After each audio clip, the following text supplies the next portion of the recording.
नमस्कार। मैं हूं महेंद्र और आप देख रहे हैं न्यूज शॉट। आतिशी मार्लेना दिल्ली की मुख्यमंत्री बन गई। दिल्ली की मुख्यमंत्री बनने के बाद जब उन्होंने शपथ ग्रहण के बाद जब उन्होंने कार्यभार संभाला तो एक अलग तस्वीर सामने आई। मीडिया में जो तस्वीर आई उसमें आतिशी के बगल में एक और बड़ी चेयर खाली दिखी। ये खाली कुर्सी जो है, इस पर अब सियासत शुरू हो गई है। आतिशी ने कहा ये जो कुर्सी हमारे बगल में है ये मुख्यमंत्री की कुर्सी है, ये केजरीवाल की कुर्सी है जिस पर मैं नहीं बैठूंगी। उन्होंने कहा जिस तरीके से भगवान राम के वनवास पर भरत ने उनकी सिंहासन पर बैठना गवारा नहीं किया, उनके सिंहासन पर उनके खड़ाऊ रख के उन्होंने राजपाट चलाया, ऐसे ही मैं दिल्ली को चलाऊंगी। केजरीवाल साहब की एक कुर्सी है, वही चुनाव के बाद इस पर बैठेंगे जब जनता आशीर्वाद दे करके उन्हें चुनेगी। उन्होंने एक अपने लिए एक अलग कुर्सी, छोटी कुर्सी रखी और उस पर बैठ के उन्होंने कहा कि ये मैं भारत, आज समझ लीजिए आज के समय के हिसाब से मैं उस भूमिका में हूं कि मैं मुख्यमंत्री होने के बावजूद भी मैं मुख्यमंत्री की कुर्सी पर नहीं बैठूंगी। तो इस पर अब सियासत शुरू हो गई है। निश्चित तौर पर जो विपक्षी पार्टियां हैं वो हमला करेंगी और वो हमला कर रही हैं। तमाम दूसरे लोग भी हमला कर रहे हैं। आम आदमी पार्टी के जो फाउंडर मेंबर, और अब तो खैर अलग हैं, प्रशांत किशोर, उन्होंने भी कटाक्ष किया। उन्होंने कहा कि स्लीपर रख के उस कुर्सी पर, जैसे वो खड़ाऊ रखी थी भरत ने, वैसे ही इनको स्लीपर रखनी चाहिए केजरीवाल की।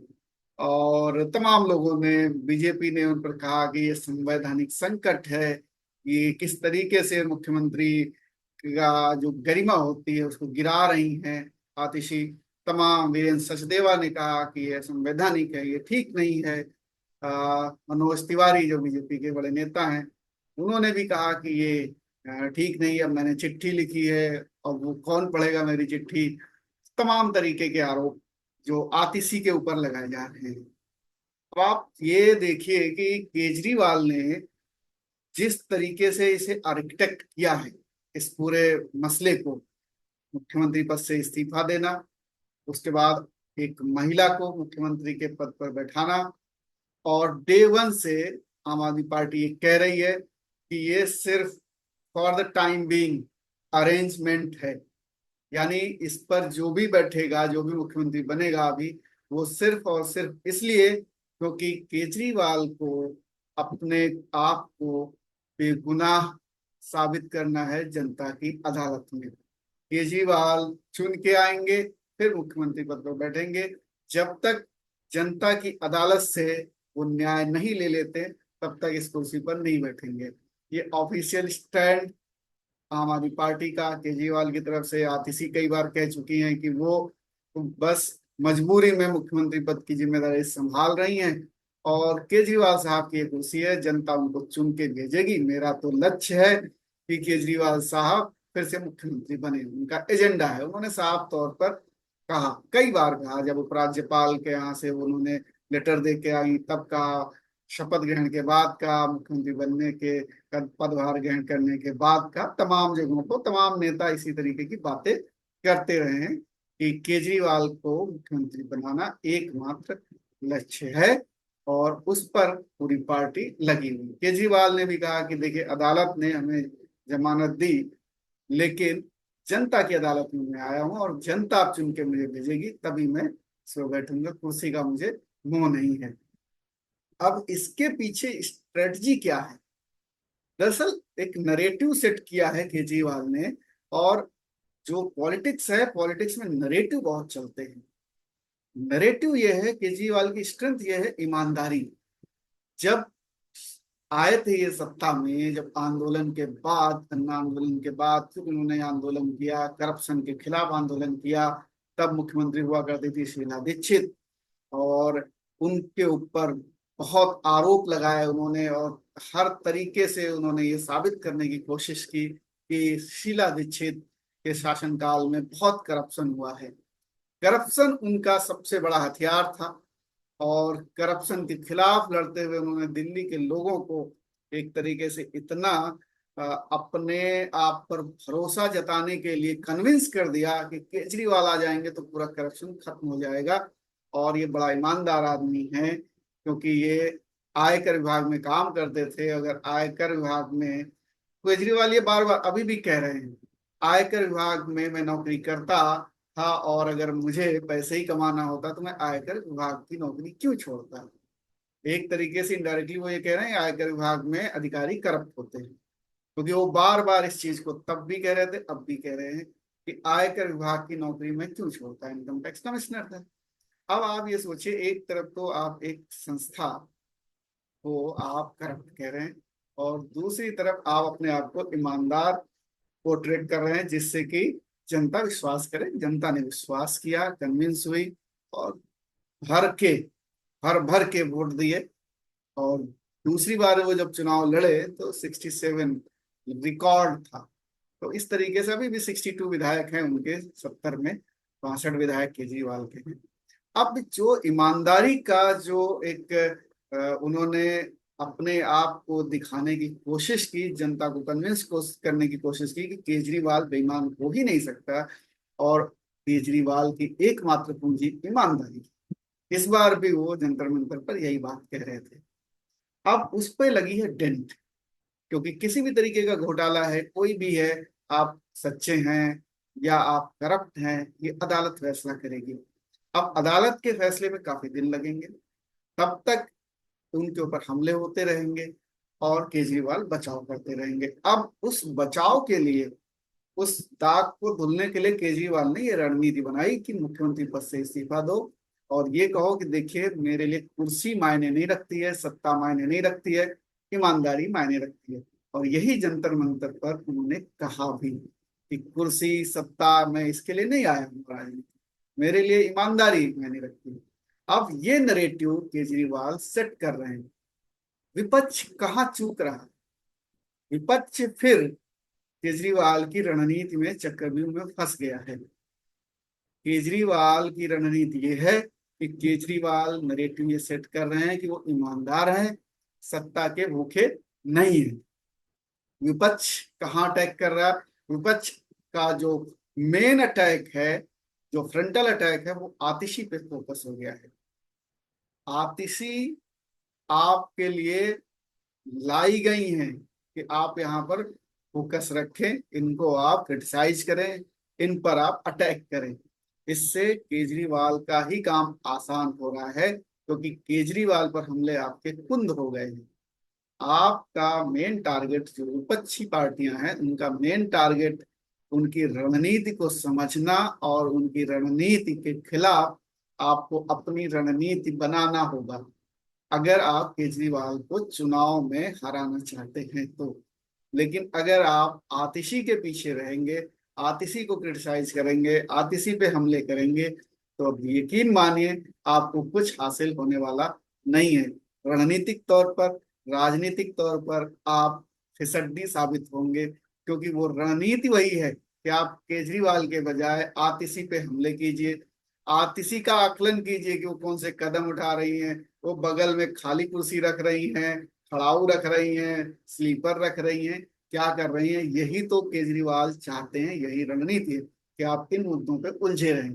पिछले चुनाव में केजरीवाल ने 10 गारंटियां दी थी कि दिल्ली में यमुना साफ हो जाएगी, पॉल्यूशन खत्म हो जाएगा। पॉल्यूशन को लेकर के अभी आने वाले समय में पॉल्यूशन को त्राहिमाम मचेगा दिल्ली में, तो पॉल्यूशन खत्म कर देंगे, ये बिल्कुल संकट नहीं रहेगा। ट्रैफिक आसान कर देंगे, जहां झुग्गी है वहां पर घर बना के देंगे, क्योंकि इम्पॉसिबल है, किसी भी तरीके से इम्पॉसिबल है कि आप जहां झुग्गी है वहीं आप घर बना के देंगे। गारंटी है केजरीवाल साहब की। शिक्षा व्यवस्था को लेकर के, अस्पतालों को लेकर के, सड़क को लेकर के, गंदगी को लेकर के, ये कूड़े के अंबार लगे हुए हैं, गाजीपुर हो या दूसरी तरफ जहां पर रोहिणी की तरफ, तमाम जगहों पर जो दिल्ली का कूड़ा निकलता है उसको उसके लिए एक अच्छे तरीके से मशीनें लगा करके उसको किस तरीके से ठीक किया जाए, यानी कि कूड़े का निस्तारण किया जाए। और जो सड़कों पे कूड़ा और तमाम कॉलोनियों पे जो कूड़ा है उसको उसका निस्तारण किस तरीके से हो, इसकी गारंटी थी। इसके अलावा रोड की गारंटी, पानी की गारंटी थी, पीने का पानी मिलेगा। अभी गर्मियों में कितना त्राहिमाम मचा, सबने देखा। अस्पताल अच्छे होंगे, तमाम चीजें उन्होंने, कोई ऐसी चीज नहीं छोड़ी थी जिससे कि केजरीवाल की नजर ना पड़ी हो, गारंटी दी थी। अब बीजेपी को, कांग्रेस को हमला करना चाहिए केजरीवाल की गारंटियों पर, केजरीवाल पर, जिससे कि वो सेंटर पॉइंट पर केजरीवाल आए, ना कि आतिशी। आतिशी पर आप हमले करेंगे, केजरीवाल, आपका नरेटिव सेट होता रहेगा कि वो अब चुनाव ईमानदार वर्सेस बेईमानी पर होगा। केजरीवाल को मालूम है, बार बार उस चीज को वो जनता के बीच में कहेंगे, कह रहे हैं कि यदि मैं ईमानदार हूं तभी आप मुझे वोट दीजिएगा। अब आप ये सोचिए कि ये नरेटिव सेट कर रहे हैं और आप, केजरीवाल बेईमान हैं, ये नरेटिव आप सेट नहीं कर पा रहे हैं।